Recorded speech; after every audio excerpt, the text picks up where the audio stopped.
ปรับความละเอียด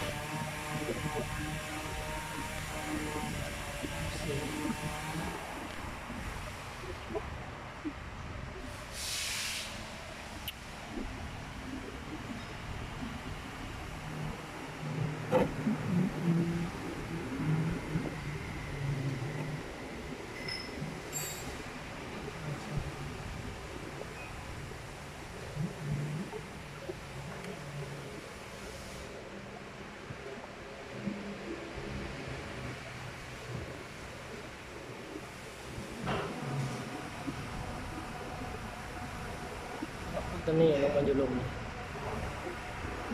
ตัวน้อยเครื่องตัวใหญ่ลงลม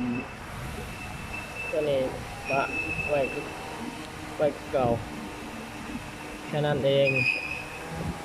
ง่ายง่ายวันนี้เรามาพับเอาในตัวจักรใส่ความละเอียดอะไรแล้วแต่ C3